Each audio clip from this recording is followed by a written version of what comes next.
Осындай тез жасалатын муравейник рецептімен бүгін бөлісетін боламын. Ол үшін 300 грамм репки печеньемізді аламыз. Егер бұндай печенье ұнатпасаңыздар, басқа печеньеларыңызды алсаңызда болады.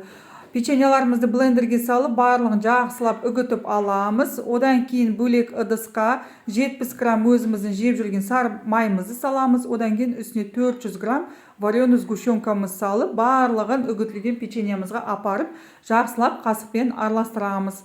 Егер қасықпен араластырған ыңғайсыз болса, онда мен сияқты қолыңызбен араластырып жүрсеңіз болады. Бәрін біріккенше араластырып шығамыз.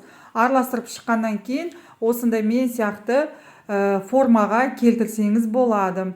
Немесе өзіңіздің қалаған ұнайтын формаларыңызға келтірсеңіз болады. Барлығын осылай форманы келтіріп аламыз. Одан кейін жарты сағатқа холодильникке қойып қоямыз.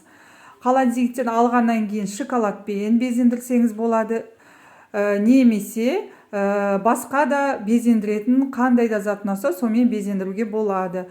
Егер менің рецептім ұнаса, лайк басып, комментарий басып, тіркеп қоюларыңызды сұраймын. Ас болсын.